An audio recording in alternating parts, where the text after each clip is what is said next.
चीज बता दूं, मैं जो आप इशारा कर रहे हैं वो कहीं और हो रहा है। जो भारतीय जनता पार्टी के नाम से जो पार्टी जानी जाती थी वह आज मोदी जी के नाम से जानी जा रही है। बदलाव वहां हुआ है, बदलाव हमारे यहाँ नहीं हुआ। वो तो खैर वहाँ हो चुका है। चलिए, वहाँ पर पार्टी गौन हो चुकी है और बीजेपी में सर्वोपरि हो चुके हैं ये मोदी जी। तो क्या अब आपके यहाँ भी वही धीरे धीरे मतलब सिस्टम चल रहा है क्या? गठबंधन यूनाइट है और जिस वोट की तरफ इशारा कर रहे हैं वो महागठबंधन की वोट है। वोट ऐसे ही हमारे सामने है तो उस पर हैमरिंग क्या करना है? राजद का भी तो वोट था। नहीं तो उस पर हैमरिंग क्या करना है? वो महागठबंधन का वोट है, महागठबंधन का वोट हमें चाहिए। डॉक्टर एस डी प्रसाद, होम्योपैथिक द्वारा 40 सालों से असाध्य रोगों का सफल इलाज का अनुभव।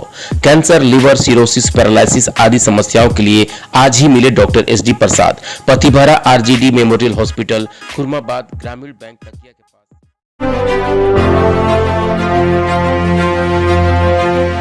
बिहार में जो सरकार अभी महागठबंधन की चल रही है, हालांकि इसमें जिस तरीके से कल का जो बयान आया हुआ है प्रदेश के मुखिया नीतीश कुमार जी का, वो बयान लगभग अगर देखा जाए तो कहीं ना कहीं इस बार एक बड़ा भूचाल लाने के लिए काफ़ी है। उनका फिर से वो बयान आया है कि मैं मर जाऊंगा लेकिन बीजेपी में नहीं जाऊंगा। एक बार और उनका बयान आया हुआ था। उस बयान को कहीं ना कहीं फिर से एक बार कई उसके मायने निकाले जा रहे हैं। हमारे साथ सिवान जिला के जनता दल यूनाइटेड के जिला अध्यक्ष हैं चंद्रकेतु सिंह। मैं इनसे बात करूंगा और कई चीज़ों को जानने की कोशिश करूंगा। बहुत स्वागत सर आपका। धन्यवाद।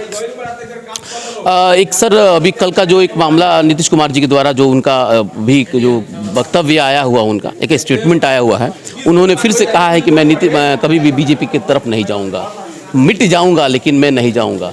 और बहुत पहले भी उन्होंने एक बयान दिया था, उसके बाद फिर से वो बीजेपी में चले गए थे। तो क्या ये कोई इंडिकेशन है क्या? नहीं, देखिए, उन्होंने पहले कहा था कि मैं मिट जाऊंगा, वहाँ नहीं जाऊंगा। इस बार उन्होंने कहा कि मैं मर जाऊंगा, वहाँ नहीं जाऊंगा। लेकिन दोनों स्टेटमेंट में काफ़ी अंतर है और राजनीति जो है परिस्थिति वश भी किया जाता है, न सिर्फ अपने लिए, अपने प्रदेश के लिए और अपने देश के लिए भी करना पड़ता है। तो कभी परिस्थिति ऐसी आई थी, लेकिन आज की जो परिस्थिति है और जो उनका स्टेटमेंट आया है, उस परिस्थिति में वो कहीं ना कहीं 100% फैक्ट होता है। अगर देश को बचाना है तो उन लोगों को केंद्र से हटाना पड़ेगा, इससे दूसरा कोई उपाय नहीं है। तो एक तरफ जहां मोदी ब्रांड बनते जा रहे हैं, देश के जो प्रधानमंत्री हैं वो एक बड़ा ब्रांड बनते जा रहे हैं और उनके इर्द गिर्द जितनी भी छोटी छोटी पार्टियां हैं या कोई भी नेता है, वो जितना उनको मतलब ट्रोल कर रहा है, जितना उनके बारे में गलत बयानी कर रहा है, वो उतना ही कहीं ना कहीं मजबूत होते जा रहे हैं। तो क्या लग रहा है कि मुख्यमंत्री नीतीश कुमार मोदी जी को मजबूत कर रहे हैं या एक रणनीति चली जा रही है जिस रणनीति के तहत कहीं ना कहीं अब ये लोग खुद फंसते जा रहे हैं? देखिए, देहात में एगो खिस्सा कहल जाला कि हमारा केहू ना मारे तो हम गांव भर का मार के चली जाए। अभी चेहरा उनके सामने कोई नहीं था, जब चेहरा नीतीश कुमार का उनके सामने जाएगा तब उनको आटा चाल दावल का भाव मालूम पड़ेगा। अभी कहीं कुछ इस पर घबराने की जरूरत नहीं है। अभी 1 साल का समय है चुनाव में और तैयारी हो रही है। इतनी भाजपा में बेचैनी क्यों है? इतनी बेचैनी सिर्फ और सिर्फ इसीलिए है कि नीतीश को चाहे जैसे भी हो गठबंधन में लाया जाए, लेकिन नीतीश कुमार जी अब समझ चुके हैं कि देश को यानी विदाउट भाजपा एक सरकार बनानी पड़ेगी, तभी देश बचेगा, अदरवाइज देश बचने वाला नहीं है। लेकिन एक अध्यक्ष जी, अगर एक लोग देखें तो आप लोग का चूंकि बिहार में सिर्फ जनाधार है, सत्ता में आप लोग हैं बिहार में, कहीं ना कहीं अगर पूरे देश में अगर आप लोगों को सत्ता में आना है तो उसके लिए आप लोगों को या तो अपने संगठन का विस्तार करना पड़ेगा, मजबूत आधार लाना पड़ेगा, या फिर जो कई पार्टियां हैं उनको मिला करके करना पड़ेगा। तो अभी तो आप लोगों के गठबंधन में ही जो कहीं ना कहीं पेंच आ रहा है, तो उसको कैसे आप सुधार पाएंगे? सामने चुनाव भी आ गया है। देखिए, वो सबकी रणनीति तैयार हो रही है, लेकिन आपने कहा एक बात कि आप लोग बिहार तक सिमटे हुए हैं, तो मैं बता दूं कि अरुणाचल प्रदेश में भी कभी हमारी सरकार हुआ करती थी। सिमटा नहीं, मैंने सीमित मैंने कहा। मैं बता रहा हूं, कभी हमारा वहां भी रहा। अरुणाचल प्रदेश में मेरी सरकार हुआ करती थी, वहां मुख्यमंत्री मेरा था। अभी भी मणिपुर में हमारा 7 विधायक थे, अरुणाचल में 6 विधायक थे, उत्तर प्रदेश में हमारे 2 विधायक थे, 2 कैबिनेट रैंक के मिनिस्टर भी थे, दिल्ली में भी हमारे विधायक रहे, गुजरात में भी तोमर हमारे विधायक रहे। तो ऐसा बात नहीं कि हमारी पार्टी बहुत सिकी हुई है। पार्टी हमारी है, संगठन है, हम लोग निकलेंगे, वो संगठन फिर खड़ा होगा और नीतीश के नाम पर वो आगे बढ़ेगा। आपके अरुणाचल प्रदेश के एक नेता हैं, वहाँ के जो विधायक हैं, उनका भी मैंने इंटरव्यू लिया था, अरुणाचल प्रदेश में गया था। तो उन्होंने कहा था कि देखिए, हम लोग अपने चूँकि हम लोग जो आते हैं वो मतलब माइग्रेट हम लोग हैं, जाहिर है कि हम लोग एक ऐसे जगह से आते हैं जहाँ पे केंद्र सरकार का अगर सहयोग नहीं मिले तो हम लोग कुछ नहीं कर पाते हैं। तो क्या लग रहा है कि अभी मणिपुर में चुनाव होने वाला है? वहाँ पर भी यही प्रभाव पड़ेगा, जो भी आपके संगठन है क्या वो फिर धीरे धीरे बीजेपी में चली जाएगी क्या?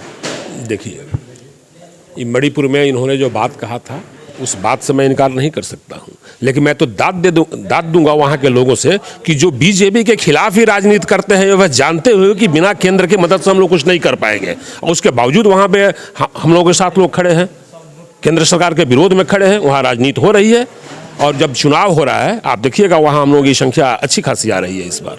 वहाँ नीतीश के फॉलोअर्स बहुत हैं, नीतीश को मानने वाले लोग बहुत हैं। तो वहाँ पर सिर्फ नीतीश जी को मानने वाले लोग हैं कि आपके जो विचारधारा है उसको भी फॉलो करने वाले लोग हैं? देखिए, नीतीश जी को मानने का मतलब है नीतीश जी का विचारधारा मानना। नीतीश जी के विचारधारा से ही वे लोग प्रभावित है। पार्टी से भी अब ऊपर हो गए नीतीश जी या उनकी विचारधारा? देखिए, ये आपने क्वेश्चन बहुत अच्छा हमसे पूछा। ये हम लोग की जो पार्टी है ये मास बेस पार्टी है, यह लीडर के नाम पर भी पार्टी रहती है। लेकिन मैं एक चीज़ बता दूं, मैं जो आप इशारा कर रहे हैं वो कहीं और हो रहा है। जो भारतीय जनता पार्टी के नाम से जो पार्टी जानी जाती थी वह आज मोदी जी के नाम से जानी जा रही है। बदलाव वहाँ हुआ है, बदलाव हमारे यहाँ नहीं हुआ है। यानी कि वो तो खैर वहाँ हो चुका है, चलिए वहाँ पर पार्टी गौन हो चुकी है और बीजेपी में सर्वोपरि हो चुके हैं ये मोदी जी। तो क्या अब आपके यहाँ भी वही धीरे धीरे मतलब सिस्टम चल रहा है क्या? नहीं, देखिए, किसी भी संस्था से लड़ना बड़ी कठिन काम होता है, चाहे वो जो छोटी संस्था हो या बड़ी संस्था हो, लेकिन व्यक्ति से लड़ना कोई कठिन काम नहीं होता है। तो पहले भारतीय जनता पार्टी संस्था थी, एक टीम थी, लेकिन अब मोदी के नाम से वो जानी जाती है। इसलिए मोदी से लड़ना अब आसान हो गया, चूंकि भारतीय जनता पार्टी से लड़ना नहीं है, सिर्फ और सिर्फ नरेंद्र मोदी से लड़ना है, अमित शाह से लड़ना है। अच्छा, एक चीज़ और हम लोग देख रहे हैं कि बिहार में जिस तरीके से आप लोग का संगठन का जो विस्तार हुआ है, जो नए अभी इसमें बहुत सारे ऐसे लोग जुड़े हुए हैं सदस्य इसमें, तो एक खास चीज़ इसमें देखने को मिला। जब पिछली चुनाव आप लोगों का जनरल चुनाव हुआ था बिहार का, उस वक्त 44 लाख के आसपास आप लोगों के यहाँ कैडर था। इस बार लगभग 70 लाख का कैडर आपका हो गया है। तो ये बदलाव क्या संकेत देता है? देखिए, 70 लाख हमारे सदस्यों की संख्या हुई है, और अभी जो आप कहे कि जो विस्तार हुआ है उसमें बहुत कुछ देखने को मिल रहा है। अभी तो वैसे ही आपको बहुत कुछ देखने को मिल रहा है। सही मायने में पार्टी का भी विस्तार तो हुआ ही नहीं, ना प्रदेश लेवल पर, ना जिला लेवल पर, ना प्रखंड लेवल पर। अगर जिस दिन विस्तार होगा उस दिन आपको और कुछ देखने को मिलेगा। आप इंतजार कीजिए, आप इंतजार कीजिए। अल्पसंख्यक से लेकर के एक सवाल है कि बिहार का अब अल्पसंख्यक धीरे धीरे मुख्यमंत्री नीतीश कुमार की नीतियों को समझ रहा है। तो क्या लग रहा है कि आने वाले समय में महागठबंधन में ही कुछ ऐसी बातें सामने आ जाएंगी क्या, जिस पे आप लोग आज फख्र कर रहे हैं या ऐसा जिसकी तरफ जाने की बात कर रहे हैं? जी नहीं, देखिए, महागठबंधन यूनाइट है, और जिस वोट की तरफ इशारा कर रहे हैं वो महागठबंधन की वोट है। वोट ऐसे ही हमारे सामने है, तो उस पर हैमरिंग क्या करना है? राजद का भी तो वोट था। नहीं, तो उस पर हैमरिंग क्या करना है? वो महागठबंधन का वोट है, महागठबंधन का वोट हमें चाहिए।